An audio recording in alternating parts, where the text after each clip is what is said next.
Good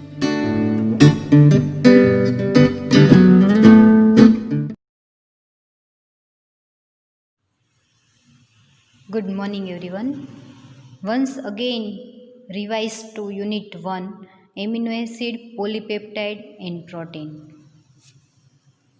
organic કેમેસ્ટ્રીની અંદર unit 1B તમારું જે છે એમિનો એસિડ, પોલીપેપ્ટાઇડ અને પ્રોટીનનું એનું જો આજે આપણે ફરી વખત એકવાર રિવિઝન કરી લઈએ કે એમિનો એસિડની યુનિટની અંદર આપણે શું શું જોયું. તો એમિનો એસિડની પ્રસ્તાવના, આલ્ફા એમિનો એસિડનું વર્ગીકરણ, એમિનો એસિડના સામાન્ય ગુણધર્મો, આલ્ફા એમિનો એસિડ બનાવવાની સામાન્ય રીત, પોલીપેપ્ટાઇડ અને પ્રોટીનની પ્રસ્તાવના, પ્રોટીન અને પોલીપેપ્ટાઇડ વચ્ચેનો તફાવત. એટલા પોઈન્ટ આપણે જોયા, જે આપણે ફરી વખત એકવાર જોઈ લઈએ કે એમિનો એસિડ શું છે. તો ઇન્ટ્રોડક્શન ઓફ એમિનો એસિડ, તો કે એમિનો એસિડ શું છે. તો ફેટી એસિડ અથવા તો ચરબી એસિડમાં રહેલી આલ્કલાઇન શૃંખલામાંના કોઈપણ કાર્બન પરથી હાઇડ્રોજનનો પરમાણુ દૂર કરી NH3 સમૂહ દાખલ થાય તો તેવા ફેટી એસિડને એમિનો એસિડ કહે છે. તો આ ડેફિનેશન છે જે તમારે યાદ રાખવી જ પડે, બરાબર. તો એમિનો એસિડ જે છે એ શું છે, તો કે ફેટી એસિડ એટલે કે એસિટિક એસિડ જે છે, એસિટિક એસિડની આલ્કલાઇન શૃંખલામાંના કોઈપણ કાર્બન પરથી હાઇડ્રોજનનો પરમાણુ દૂર કરી NH3 સમૂહ દાખલ થાય તો તેવા ફેટી એસિડને એમિનો એસિડ કહે છે, બરાબર. આપણે જોઈ ગયા. એના પછી જોઈએ તો એમિનો એસિડમાં alpha amino acid, beta amino acid અને ગામા એમિનો એસિડ આપણે જોયું. તો શું છે આલ્ફા, બીટા અને ગામા? તો કે COH સમૂહના આલ્ફા કાર્બન સાથે NH2 સમૂહ જોડાયેલો હોય તો એને આલ્ફા એમિનો એસિડ કહેવાય. COH સમૂહના બીટા કે ગામા કાર્બન સાથે NH2 સમૂહ જોડાયેલો હોય તો એને બીટા કે ગામા એમિનો એસિડ કહેવાય. નીચે તમને ઉદાહરણ આપેલું હતું, બરાબર. COOH, CH2, CH2, CH, NH2, CH3 એટલે કે COH સમૂહનો આલ્ફા કાર્બન થશે, COH સમૂહનો બીટા કાર્બન થશે, COH સમૂહનો ગામા કાર્બન થશે અને COH સમૂહનો ડેલ્ટા. અને આના પછી જો પણ કાર્બન આવેલો હોય તો એને આપણે શું કહી શકીએ? ઓમેગા, બરાબર. અહીંયા ગામા એમિનો એસિડ ઉપર NH2 ગ્રુપ આવેલું હોવાથી એને શું કીધું? ગામા એમિનો એસિડ કહી શકીએ. તો આ હતું alpha amino acid, beta amino acid અને ગામા એમિનો એસિડ કોને કહેવાય એ. હવે એના પછી આપણે જોઈએ ક્લાસિફિકેશન. તો આલ્ફા એમિનો એસિડનું ક્લાસિફિકેશન આપણે જોયું તો 3 ટાઈપમાં થાય: acidic amino acid, basic amino acid અને તટસ્થ એમિનો એસિડ. તો એમાં એસિડિક એમિનો એસિડ જોઈએ તો કોને કહેવાય? તો કે એસિડિક એમિનો એસિડ એટલે કે જેમાં COH સમૂહની એટલે કે કાર્બોક્સિલિક સમૂહની સંખ્યા વધારે હોય NH2 ગ્રુપ કરતાં, તો એને શું કહેવાય? એસિડિક એમિનો એસિડ કહેવાય. એના ઉદાહરણ આપણે જોયા હતા, એલ-એસ્પાર્ટિક એસિડ. અને એના પછી બેઝિક એમિનો એસિડ. તો બેઝિક એમિનો એસિડ કોને કહેવાય? તો કે એવા એમિનો એસિડ કે જેની અંદર NH2 ગ્રુપની સંખ્યા વધારે હોય કોના કરતાં? તો કે કાર્બોક્સિલિક ગ્રુપ કરતાં. તો એવા એમિનો એસિડને શું કહેવાય? બેઝિક એમિનો એસિડ કહેવાય. એના ઉદાહરણ આપણે જોયા હતા. એના પછી તટસ્થ એમિનો એસિડ કે જેની અંદર NH2 અને COH ગ્રુપની સંખ્યા કેવી હોય? સરખા પ્રમાણમાં હોય તો એને તટસ્થ એમિનો એસિડ કહેવાય. એના પછી આપણે જોયું હતું એમિનો એસિડના સંશ્લેષણ માટેની સામાન્ય રીત. તો એની અંદર તમારે 5 સિલેબસમાં હતી, આપણે 5 જોઈ. ગેબિયલ થેલેમાઇડ સંશ્લેષણ, સ્કેટરનું સંશ્લેષણ, નૂપ સંશ્લેષણ, હાઇડેન્ટોઇન પદ્ધતિ ને ફિશરનું મેલોનિક એસ્ટર સંશ્લેષણ. આ 5 રીત આપણે જોઈ ગયા. તો એક પછી એક આજે આપણે જોઈ લઈએ. તો ફર્સ્ટ હતી general method for synthesis of amino acid એટલે કે એમિનો એસિડના સંશ્લેષણ માટેની સામાન્ય રીત. તો આલ્ફા હેલો એસિડમાંથી આપણે સંશ્લેષણ કર્યું હતું કે શું હતું? તો કે આલ્ફા હેલોજન એસિડ હોય એની એમોનિયા સાથે પ્રક્રિયા કરો તો આલ્ફા એમિનો એસિડ મળે. એટલે કે હેલોજન રિમૂવ થઈ જાય, હેલોજન એમોનિયા લઈ અને એમોનિયમ હેલાઇડ બનાવે અને એક NH2 ગ્રુપ છે એ ક્યાં જોડાઈ જાય? તો કે હેલોજનના સ્થાને જોડાઈ જાય. એના પછી ઉદાહરણ તરીકે આપણે લીધું હતું ક્લોરોએસિટિક એસિડ. એની એમોનિયા સાથે રિએક્શન કરો તો શું બનશે? તો કે આલ્ફા એમિનો એસિડ મળશે અને તમને એમોનિયમ ક્લોરાઇડ કેવું થશે? રિમૂવ થશે. પરંતુ એમોનિયાના અતિ ઉપયોગના કારણે આ પદ્ધતિ કેવી છે, અગવડ ભરેલી છે. એટલે આ પદ્ધતિનો બહુ વધારે ઉપયોગ થતો નથી. એમોનિયા અતિ સ્ટ્રોંગ હોવાના કારણે એનો ઉપયોગ થતો નથી. બરાબર. એના પછી આપણે જોઈએ ગેબિયલ થેલેમાઇડ સંશ્લેષણ. તો એ જોયું હતું કે પોટેશિયમ થેલેમાઇડની જ્યારે આલ્ફા ક્લોરો ઇથાઇલ એસિટેટ સાથે રિએક્શન કરો તો પોટેશિયમ ક્લોરાઇડ રિમૂવ થઈ જાય અને શું બનશે, મધ્યવર્તી સંયોજન કયા ફોર્મમાં મળશે, એસ્ટર ફોર્મમાં. એ જે તમને મળશે એનું તમે જળ વિભાજન કરશો એટલે થેલિક એસિડ, એમિનો એસિડ અને આલ્કોહોલ શું થઈ જશે, રિમૂવ થઈ જશે. એટલે જે તમને મળશે એ શું મળશે, આલ્ફા એમિનો એસિડ મળશે. એટલે જુદા જુદા એમિનો એસિડના સંશ્લેષણ માટે શેનો ઉપયોગ થાય છે, તો કે આ પ્રકારના એસ્ટર જે છે એનો ઉપયોગ સંશ્લેષણ કરવા માટે થાય. એટલે એસ્ટર ગ્રુપ જે હોય એનું તમે જળ વિભાજન કરો એટલે શેમાં કન્વર્ટ પામે, કાર્બોક્સિલિક એસિડમાં રૂપાંતર પામે. એટલે ઝડપથી તમને જે મળે શું મળે, આલ્ફા એમિનો એસિડ મળે. તો આ હતી ગેબિયલ થેલેમાઇડ સંશ્લેષણ રિએક્શન. તમે જોઈ ગયા કે અહીંયાથી પોટેશિયમ, અહીંયાથી ક્લોરિન, KCl રિમૂવ થાય અને સંકલન પ્રક્રિયા થઈ નાઇટ્રોજન સાથે શું જોડાઈ જશે, ક્લોરો ઇથાઇલ એસિટેટ જોડાઈ જશે. એ જે મધ્યવર્તી સંયોજન બનશે એનું તમે જળ વિભાજન કરશો એટલે અહીંયાથી બોન્ડ બ્રેક થઈ જશે અને ઇથેનોલનો અણુ અહીંયાથી રિમૂવ થઈ જશે અને આ બોન્ડ કેવો થઈ જશે, બ્રેક થઈ જશે અને અહીંયા તમને શું મળશે, થેલિક એસિડ મળશે. અને વચ્ચે જે છે નાઇટ્રોજન એની પાસે 2 હાઇડ્રોજન આવી જશે અને NH2CH2COOH એટલે કે આલ્ફા એમિનો એસિડ તમને મળશે. તો આ હતું ગેબિયલ થેલેમાઇડ સંશ્લેષણ. એના પછી આપણે જોયું સ્કેટરનું સંશ્લેષણ. સ્કેટરના સંશ્લેષણમાં આપણે શું કર્યું હતું, તો કે આલ્ડીહાઇડ અથવા તો કીટોન જે હોય એની તમે હાઇડ્રોસાયનિક એસિડ સાથે રિએક્શન કરો એટલે હાઇડ્રોસાયનિક એસિડ એમાં શું થઈ જશે, એડ થઈ જશે. ડબલ બોન્ડ ઓક્સિજન છે એ બોન્ડ એક બ્રેક થશે, એક ઓક્સિજનની વેલેન્સી ખાલી થશે, એક વેલેન્સી કોની ખાલી થશે, કાર્બનની ખાલી થશે. બંને જગ્યાએ શું જોડાઈ જશે, H અને CN. બરાબર. એની તમે એમોનિયા સાથે રિએક્શન કરશો એટલે અહીંયાથી OH અને એમોનિયામાંથી હાઇડ્રોજન H2O કેવું થઈ જશે, રિમૂવ થઈ જશે અને NH2 ગ્રુપ શું થઈ જશે, અંદર દાખલ થઈ જશે. એ જે તમને મળશે એનું તમે જળ વિભાજન કરશો તો તમને જે મળશે શું મળશે, એમિનો એસિડ મળશે. નીચે આપણે એસિટાલ્ડીહાઇડનું ઉદાહરણ લઈ અને એ જ રિએક્શન જોઈતી. બરાબર. અને આ પ્રક્રિયા જે છે સ્કેટરનું સંશ્લેષણ એમાં એમોનિયમ સાયનાઇડનો ઉપયોગ કરવાથી એમિનો નાઇટ્રાઇલ સંયોજન મળે છે. જુઓ તમને વચ્ચે મધ્યવર્તી સંયોજન કેવું મળ્યું, એમોનિયમ નાઇટ્રાઇટ એટલે કે એમિનો નાઇટ્રાઇલ સંયોજન મળ્યું. એટલે આ હતું સ્કેટરનું સંશ્લેષણ. એના પછી આપણે જોયું નૂપ સંશ્લેષણ. તો નૂપ સંશ્લેષણ જે છે એમાં આપણે શું કર્યું હતું, તો કે આલ્ડીહાઇડ અથવા તો કીટોન ના ઓક્ઝાઇમનું પેલેડિયમની હાજરીમાં રિડક્શન કરતાં શું મળશે, તો કે એમિનો એસિડ મળશે. પહેલાં એનું શું કરવાનું, એનો ઓક્ઝાઇમ બનાવવાનો. ઓક્ઝાઇમ બનાવવા માટે આપણે શેનો ઉપયોગ કરશું, એમોનિયમ હાઇડ્રોક્સાઇડનો. એમોનિયમ હાઇડ્રોક્સાઇડ સાથે તમે રિએક્શન કરશો, પાણીનું અણુ દૂર થશે, કીટો એસિડમાંથી ઓક્સિજન, NH2માંથી 2 હાઇડ્રોજન, H2O રિમૂવ થશે અને એનો ઓક્ઝાઇમ બની જશે.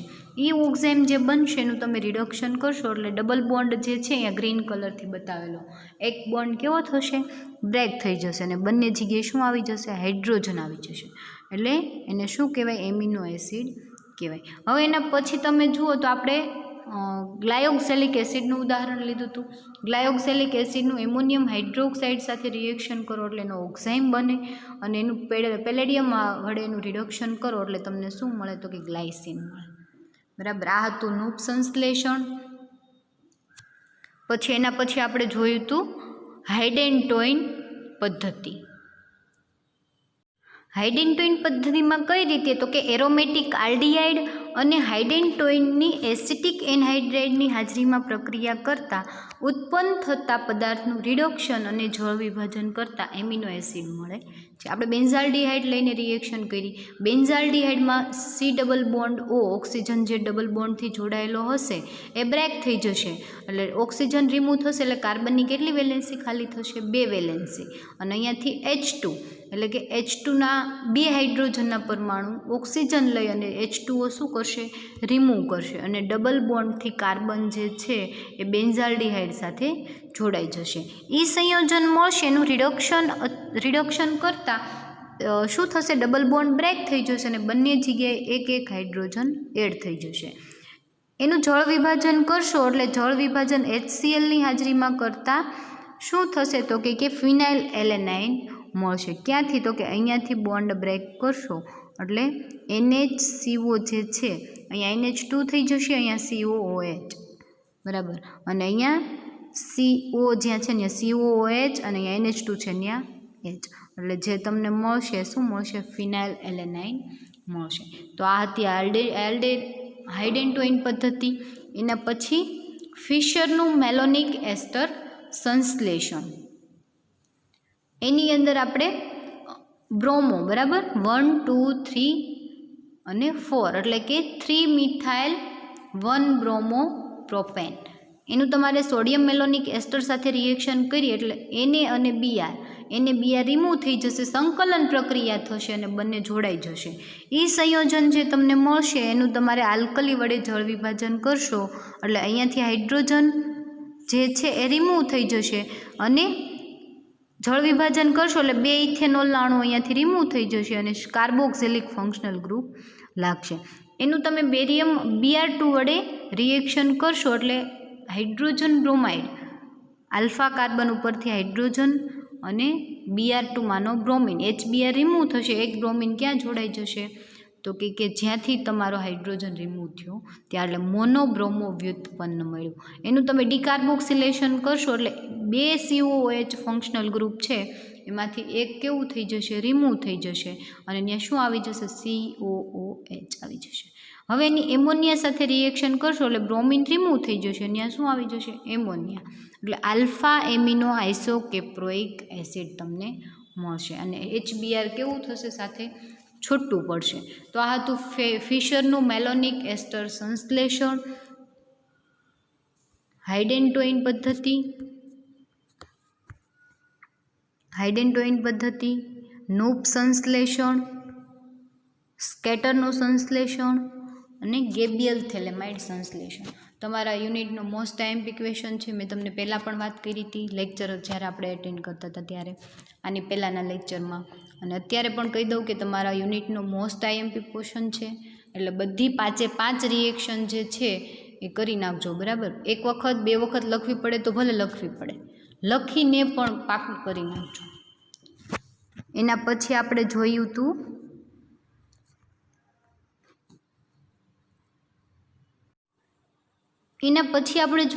ઇન્ટ્રોડક્શન ઓફ પોલીપેપ્ટાઇડ એટલે કે પોલીપેપ્ટાઇડની પ્રસ્તાવના, એના પછી પ્રોટીનની પ્રસ્તાવના જોઈ અને બંને વચ્ચેનો તફાવત એટલે કે પ્રોટીન અને પોલીપેપ્ટાઇડ વચ્ચે શું તફાવત રહેલો છે એ આપણે જોયું. તો આપણે ફરી વખત એક વખત જોઈ લઈએ કે એમિનો એસિડના NH2 સમૂહ અને તેજ અથવા તો બીજા એમિનો એસિડના COOH સમૂહ વચ્ચે પ્રક્રિયા થઈ અને પાણીનો અણુ દૂર થઈ અને શું બનશે, એમાઇડ બનશે.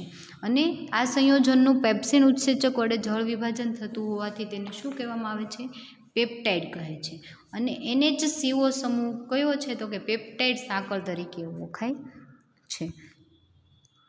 પછી આપણે જોયું હતું કે એમિનો એસિડ અણુઓની જેટલી સંખ્યા જોડાઈને પેપ્ટાઇડ બનાવશે એટલે કે ડાયપેપ્ટાઇડ, 2 એમિનો એસિડ જોડાઈને ડાયપેપ્ટાઇડ, 3 જોડાઈને ટ્રાયપેપ્ટાઇડ, 4 જોડાઈને ટેટ્રાપેપ્ટાઇડ અને ઘણા બધા એમિનો એસિડ જોડાઈ અને શેની રચના કરશે, પોલીપેપ્ટાઇડની રચના કરશે. સામાન્ય રીતે 10,000 સુધીના અણુભાર ધરાવતો પેપ્ટાઇડ જે છે એ પોલીપેપ્ટાઇડ અને તેથી વધારે અણુભારવાળો પદાર્થ પ્રોટીન તરીકે ઓળખાય છે.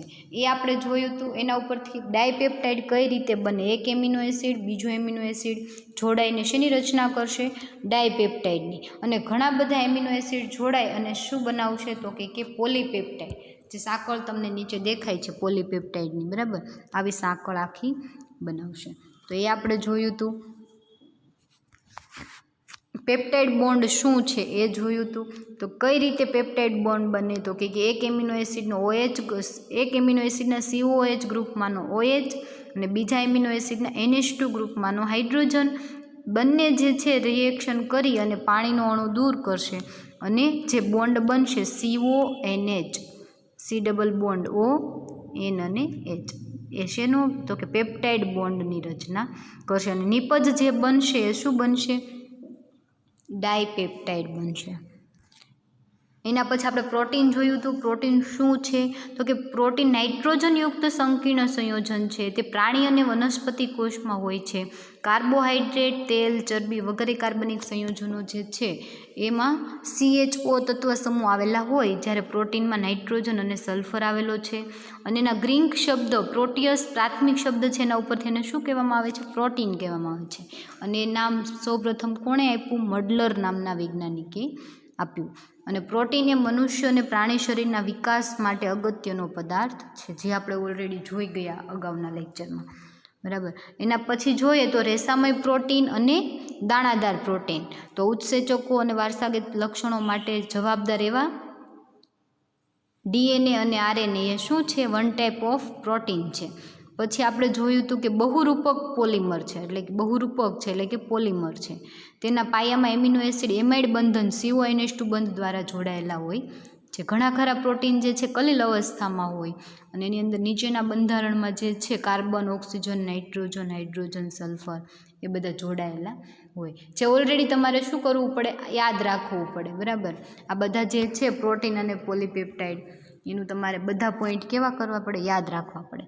એના પછી આપણે જોયું હતું કે પ્રોટીન જે છે એનો અણુભાર કેટલો હોય? તો કે ઓછામાં ઓછો અણુભાર 40,000 વાળું પ્રોટીન શેમાંથી મળશે? ઈંડાની સફેદીમાંથી મળશે. જ્યારે 1.5 કરોડથી 2 કરોડ જેટલું અણુભાર ધરાવતું પ્રોટીન શેમાંથી મળશે? તો કે તમાકુમાંથી મળશે. બરાબર. તો આ હતું પ્રોટીનનું બંધારણ. પ્રોટીનના પદાર્થોના જળ વિભાજનથી આલ્ફા એમિનો એસિડ મળે છે, એ આપણે જોઈ ગયા. પેપ્ટાઇડ બોન્ડ શું છે એ જોઈ ગયા. એટલે એના ગલનબિંદુ કેવા હોય છે? ઊંચા હોય છે. અને એના અણુભાર શોધવા માટેની અલ્ટ્રા સેન્ટ્રીફ્યુઝ અને ઇલેક્ટ્રોફેરિક પદ્ધતિ જે છે એ આપણે જોયું. બરાબર. એના પછી જુઓ તો પ્રોટીનનું સ્ટ્રક્ચર જોયું હતું. પ્રાઇમરી સ્ટ્રક્ચર, એમિનો એસિડની શૃંખલા. પછી એનું હેલિક્સ બંધારણ જોયું હતું. 2 હેલિક્સ બંધારણ જોડાય અને શું બનાવે? તો કે પોલીપેપ્ટાઇડ ચેઇન બનાવે, જે સેકન્ડરી સ્ટ્રક્ચર આપણે કહી શકીએ. અને એના પછી ફાઇનલી પ્રોટીનનું બંધારણ અથવા તો પોલીપેપ્ટાઇડ સ્ટ્રક્ચર જે છે તમને બતાવી છે. બરાબર. એટલે કે પ્રોટીનનું બંધારણ કેવું હોય જે તમને આકૃતિમાં ઓલરેડી દેખાય છે. એના પછી આપણે જોયું હતું પ્રોટીનનું બંધારણ, શૃંખલા આખી. પછી બંને વચ્ચેનો તફાવત પ્રોટીન અને પોલીપેપ્ટાઇડની આપણે કમ્પેરિઝન કરી હતી. તો કમ્પેરિઝનમાં શું ફેર હતો? તો કે પ્રોટીનનો અણુભાર જે છે એ 10,000 કરતાં વધારે હોય, જ્યારે પોલીપેપ્ટાઇડનો અણુભાર જે છે એ કેવો હોય? 10,000 કરતાં ઓછો હોય. એ આપણે જોયું. પછી બંનેનો એમિનો એસિડ જે છે એ શું છે? એનો મોનોમર છે.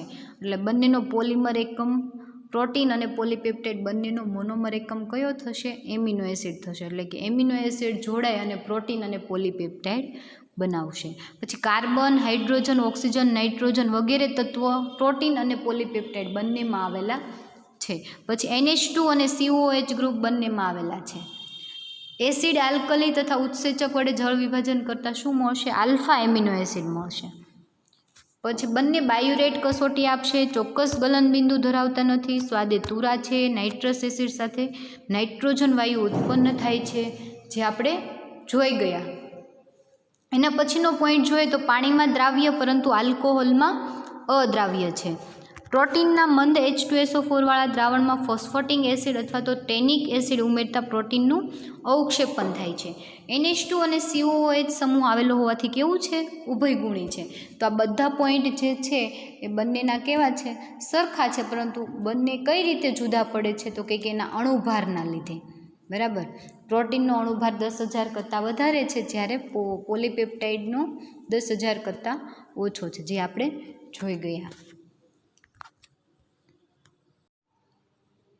એના પછી આપણે જોયું હતું એમિનો એસિડના ગુણધર્મો.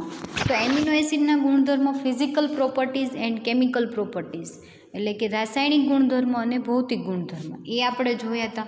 તો ફિઝિકલ પ્રોપર્ટીઝની અંદર પ્રોટીન જે છે એ પ્રોટીનના જળ વિભાજનથી એમિનો એસિડ મળે છે, એ જોયું આપણે. એનું બંધારણ NH2 CH2 COH માં તો કે એક એમાઇન અને એક COH સમૂહ આવેલા છે, ઉભયગુણી છે.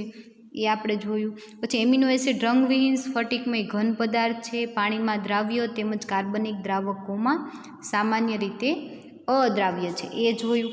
પછી તેઓ એસિડ બેઝમાં દ્રાવ્ય થઈ અને ક્ષાર બનાવે છે, આથી તેઓ કેવા છે? ઉભયગુણી છે. આ એની ફિઝિકલ પ્રોપર્ટીઝ હતી. અન્ય કાર્બનિક સંયોજનોની સરખામણીમાં તેઓના ગલનબિંદુ ઊંચા છે તેમજ તેઓના ગલનબિંદુની નજીક તેનું વિઘટન થાય છે. ગ્લાયસિન સિવાયના એમિનો એસિડ કેવા છે? પ્રકાશ ક્રિયાશીલ છે. પ્રકાશ ક્રિયાશીલ આપણે જોયું હતું કે ધ્રુવીભૂત પ્રકાશના તલનું જો ડાબી બાજુ અથવા તો જમણી બાજુ કોણાવર્તન દર્શાવે તો એને કેવા કહેવાય? પ્રકાશ ક્રિયાશીલ કહેવાય. પરંતુ ગ્લાયસિન છે એ કેવું છે? પ્રકાશ અક્રિયાશીલ છે. જ્યારે ગ્લાયસિન સિવાયના બધા જ એમિનો એસિડ કેવા થશે? પ્રકાશ ક્રિયાશીલ, એટલે કે ધ્રુવીભૂત પ્રકાશના તલનું કોણાવર્તન દર્શાવશે. એના પછી આપણે જોયું હતું કે chemical properties of amino acid, એટલે કે રાસાયણિક ગુણધર્મ. કોના? એમિનો એસિડના રાસાયણિક ગુણધર્મ. તો એમિનો એસિડમાં NH2 અને COH સમૂહ આવેલા હોવાથી બંને સમૂહની રિએક્શન થતી જોવા મળશે, એ આપણે જોયું. તો એમિનો સમૂહની રિએક્શન જોઈતી તો HCl સાથે શું આપશે?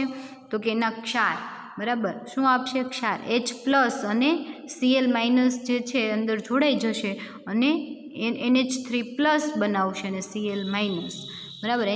એમોનિયા સાથે રિએક્શન થશે અને એનો હાઇડ્રોક્લોરાઇડ ક્ષાર બનાવશે. એના પછી આપણે જોયું હતું એસિટાઇલેશન, બેન્ઝાઇલેશન, આલ્કાઇલેશન અને નાઇટ્રોઝિલ ક્લોરાઇડ સાથે પ્રક્રિયા. તો એસિટિક એનહાઇડ્રાઇડ સાથે એનો એસિટાઇલ વ્યુત્પન્ન આપશે, બેન્ઝાઇલ ક્લોરાઇડ સાથે બેન્ઝોઇલ વ્યુત્પન્ન આપશે, જ્યારે આલ્કાઇલ હેલાઇડ સાથે શું કરશે? એનું આલ્કાઇલ હેલાઇડ સંયોજન આપશે. નાઇટ્રોઝિલ ક્લોરાઇડ સાથે પ્રક્રિયા કરી અને નાઇટ્રોઝિલ ક્લોરાઇડની રિએક્શન અંદર થશે અને તમને જે મળશે શું બનશે? તો કે ક્લોરો એસિડ મળશે. પછી નાઇટ્રસ એસિડ સાથે HNO2 સાથે રિએક્શન કરશો એટલે નાઇટ્રસ એસિડમાંનો OH જે છે એ જોડાઈ જશે અને NH2 જે છે N2 સ્વરૂપે રિમૂવ થઈ જશે અને જે મળશે એ તમને શું મળશે? તો કે હાઇડ્રોક્સિલ એસિડ મળશે. તો એ હતી NH2 ગ્રુપની રિએક્શન. પછી કાર્બોક્સિલિક સમૂહની પ્રક્રિયા, એટલે કે આલ્કલી સાથે પ્રક્રિયા કરી અને ક્ષાર બનાવે છે. તો NaOH સાથે આલ્કલી થશે બેઝ, એની સાથે પ્રક્રિયા કરી એનો સોડિયમ ક્ષાર બનશે અને લિથિયમ એલ્યુમિનિયમ વડે રિડક્શન કરવાથી આલ્કોહોલ બને છે, બરાબર. એ આપણે જોઈ ગયા. એના પછી બેરિયમ હાઇડ્રોક્સાઇડ સાથે ગરમ કરવાથી મિથાઇલ એમાઇન અને એસ્ટરની બનાવટમાં તેનો ઉપયોગ થાય છે. એટલે કે HCl, જ્યારે HClની હાજરીમાં આલ્કોહોલ સાથે રિએક્શન કરશો એટલે તમને શું મળશે? એસ્ટર મળશે. અને એમિનો એસિડની એસિટાઇલ ક્લોરાઇડના અવલંબિત રાખી તેને ફોસ્ફરસ પેન્ટાક્લોરાઇડ સાથે પ્રક્રિયા કરતાં એસિડ ક્લોરાઇડનો એનહાઇડ્રાઇડ બને છે, બરાબર. એ આપણે જોઈ ગયા. આ હતી COOH સમૂહની રિએક્શન. એના પછી એમિનો અને COOH સમૂહની રિએક્શન, એટલે કે એમિનો એસિડ અથવા તો એના એસ્ટરને ગરમ કરવાથી ચક્રીય એનહાઇડ્રાઇડ મળે છે. એટલે બે ગ્લાયસિનની રિએક્શન કરશો તો બંને ફંક્શનલ ગ્રુપ પ્રક્રિયામાં ભાગ લેશે. એમાઇન અને COOH બંને પ્રક્રિયામાં ભાગ લઈ અને શેની રચના કરશે? કે ડાયકીટોપિપામીનની રચના કરશે. એના પછી એમિનો એસિડની ફિનાઇલ આઇસોસાયનેટ સાથે પ્રક્રિયા કરવાથી ફિનાઇલ હાઇડેન્ટોઇક એસિડ બનશે અને એની HCl સાથે પ્રક્રિયા કરશો એટલે શું બનશે? હાઇડેન્ટોઇન બનશે, જે આપણે જોઈ ગયા. તો આખા યુનિટની અંદર આપણે કેટલું જોયું? તો આખા યુનિટમાં આપણે કેટલા પોઈન્ટ જોયા? તો કે એમિનો એસિડની પ્રસ્તાવના, આલ્ફા એમિનો એસિડનું વર્ગીકરણ. જો તમને એક્ઝામમાં પૂછાય કે આલ્ફા એમિનો એસિડ એટલે શું, આલ્ફા એમિનો એસિડનું વર્ગીકરણ સમજાવો, તમને 8 કે 7 કે 8 માર્કમાં ક્વેશ્ચન પૂછાય તો તમારે લખવાનું આલ્ફા એમિનો એસિડની ડેફિનેશન, એના ઉદાહરણ, પછી એની અંદર તમારે એનું વર્ગીકરણ, acidic amino acid, basic amino acid અને ન્યુટ્રલ એમિનો એસિડ, ત્રણેયની ડેફિનેશન લખી અને શું આપવાના છે? એના ઉદાહરણ આપવાના. એના પછી એમિનો એસિડના સામાન્ય ગુણધર્મ. તો એમિનો એસિડના સામાન્ય ગુણધર્મ તમારે physical properties and chemical properties બંને લખવાની, બરાબર. 10 માર્કમાં કદાચ એ પૂછાય તમને કે એ આલ્ફા એમિનો એસિડના સામાન્ય ગુણધર્મ સમજાવો, તમારે આખો ક્વેશ્ચન લખવો પડે. એના પછી આલ્ફા એમિનો એસિડ બનાવવાની સામાન્ય રીત આપણે 5 જોઈ. તો 5માંથી કોઈ પણ 2 અથવા તો 3 તમારે એક્ઝામમાં પૂછાય. 10 માર્કમાં ક્વેશ્ચન પૂછાતો હોય તો તમને કોઈ પણ 2 પૂછે અથવા તો કોઈ પણ 3 પૂછે, અથવા તો સ્પેસિફાય કરીને કે ગેબિયલ થેલેમાઇડ સમજાવો અથવા આઇડેન્ટોઇન પદ્ધતિ સમજાવો, તો તમારે એ લખવાની રહી. એના પછી આપણે જોયું પ્રોટીન અને પોલીપેપ્ટાઇડ વચ્ચેની પ્રસ્તાવના, એટલે ટૂંકમાં એમની પ્રસ્તાવના. તો એ જે પ્રસ્તાવના છે એમાંથી 1 અથવા તો 2 માર્કમાં તમારે ક્વેશ્ચન હોય અથવા તો MCQ એમાંથી નીકળી શકે કે પોલીપેપ્ટાઇડમાંથી પ્રોટીન અને એમિનો એસિડની પ્રસ્તાવના જે છે એમાંથી 1-2 માર્કના ક્વેશ્ચન નીકળતા હોય. એટલે તમારે ઇન્ટ્રોડક્શન છે એમ સમજીને એને ઇગ્નોર કરવાની નથી, એટલે એને વાંચી લેવાની. એના પછી પ્રોટીન અને પોલીપેપ્ટાઇડ વચ્ચેનો તફાવત. જો તમને 3 કે 4 માર્કમાં ક્વેશ્ચન પૂછે બંને વચ્ચેનો તફાવત, તો તમારે 1 માર્કની અંદર 2 પોઈન્ટ લખવાના રહે. બરાબર, 1 માર્કમાં 2 પોઈન્ટ લખવાના. એટલે જો 3 કે 4 માર્કમાં ક્વેશ્ચન હોય તમારે 8 પોઈન્ટ બતાવવા જરૂરી છે. તો બંનેના તમારે 8-9 પોઈન્ટ બતાવી દેવાના. પ્રોટીન જે છે એ અને પોલીપેપ્ટાઇડ વચ્ચે કંઈ એટલો ડિફરન્ટ છે નહીં. બરાબર, તો આ હતું તમારું unit 1B amino acid, polypeptide અને પ્રોટીન. આઈ હોપ કે તમને લોકોને સમજાઈ ગયું હશે. બરાબર, ઓનલાઈન લેક્ચરમાં તમને બધું સમજાઈ ગયું હશે. અને જો ન સમજાણું હોય અને કંઈ ડાઉટ હોય તો એના માટે તમે એની ટાઈમ મેસેજ અથવા તો કોલ દ્વારા મને પૂછી શકો છો. અને નેક્સ્ટ લેક્ચરમાં આપણે બનશે ત્યાં સુધી નવું યુનિટ સ્ટાર્ટ કરી દઈશું. બરાબર, થેન્ક યુ. તો આખા યુનિટમાં આપણે કેટલા પોઈન્ટ જોયા? તો કે એમિનો એસિડની પ્રસ્તાવના, આલ્ફા એમિનો એસિડનું વર્ગીકરણ. જો તમને એક્ઝામમાં પૂછાય કે આલ્ફા એમિનો એસિડ એટલે શું, આલ્ફા એમિનો એસિડનું વર્ગીકરણ સમજાવો, તમને 8 કે 7 કે 8 માર્કમાં ક્વેશ્ચન પૂછાય તો તમારે લખવાનું આલ્ફા એમિનો એસિડની ડેફિનેશન, એના ઉદાહરણ, પછી એની અંદર તમારે એનું વર્ગીકરણ, acidic amino acid, basic amino acid અને ન્યુટ્રલ એમિનો એસિડ, ત્રણેયની ડેફિનેશન લખી અને શું આપવાના છે એના ઉદાહરણ આપવાના. એના પછી એમિનો એસિડના સામાન્ય ગુણધર્મ.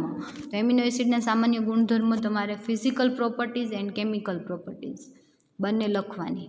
બરાબર, 10 માર્કમાં કદાચ એ પૂછાય તમને કે એ આલ્ફા એમિનો એસિડના સામાન્ય ગુણધર્મ સમજાવો, તમારે આખો ક્વેશ્ચન લખવો પડે. એના પછી આલ્ફા એમિનો એસિડ બનાવવાની સામાન્ય રીત આપણે 5 જોઈ. તો 5માંથી કોઈ પણ 2 અથવા તો 3 તમારે એક્ઝામમાં પૂછાય. 10 માર્કમાં ક્વેશ્ચન પૂછાતો હોય તો તમને કોઈ પણ 2 પૂછે અથવા તો કોઈ પણ 3 પૂછે, અથવા તો સ્પેસિફાય કરીને કે ગેબિયલ થેલેમાઇડ સમજાવો અથવા આઇડેન્ટોઇન પદ્ધતિ સમજાવો, તો તમારે એ લખવાની રહી. એના પછી આપણે જોયું પ્રોટીન અને પોલીપેપ્ટાઇડ વચ્ચેની પ્રસ્તાવના, એટલે ટૂંકમાં એમની પ્રસ્તાવના. તો એ જે પ્રસ્તાવના છે એમાંથી 1 અથવા તો 2 માર્કમાં તમારે ક્વેશ્ચન હોય અથવા તો MCQ એમાંથી નીકળી શકે કે પોલીપેપ્ટાઇડમાંથી પ્રોટીન અને એમિનો એસિડની પ્રસ્તાવના જે છે એમાંથી 1-2 માર્કના ક્વેશ્ચન નીકળતા હોય. એટલે તમારે ઇન્ટ્રોડક્શન છે એમ સમજીને એને ઇગ્નોર કરવાની નથી, એટલે એને વાંચી લેવાની. એના પછી પ્રોટીન અને પોલીપેપ્ટાઇડ વચ્ચેનો તફાવત. જો તમને 3 કે 4 માર્કમાં ક્વેશ્ચન પૂછે બંને વચ્ચેનો તફાવત, તો તમારે 1 માર્કની અંદર 2 પોઈન્ટ લખવાના રહે. બરાબર, 1 માર્કમાં 2 પોઈન્ટ લખવાના. એટલે જો 3 કે 4 માર્કમાં ક્વેશ્ચન હોય તમારે 8 પોઈન્ટ બતાવવા જરૂરી છે. તો બંનેના તમારે 8-9 પોઈન્ટ બતાવી દેવાના. પ્રોટીન જે છે એ અને પોલીપેપ્ટાઇડ વચ્ચે કંઈ એટલો ડિફરન્ટ છે નહીં. બરાબર, તો આ હતું તમારું unit 1B amino acid, polypeptide અને પ્રોટીન. આઈ હોપ કે તમને લોકોને સમજાઈ ગયું હશે. બરાબર, ઓનલાઈન લેક્ચરમાં તમને બધું સમજાઈ ગયું હશે. અને જો ન સમજાણું હોય અને કંઈ ડાઉટ હોય તો એના માટે તમે એની ટાઈમ મેસેજ અથવા તો કોલ દ્વારા મને પૂછી શકો છો.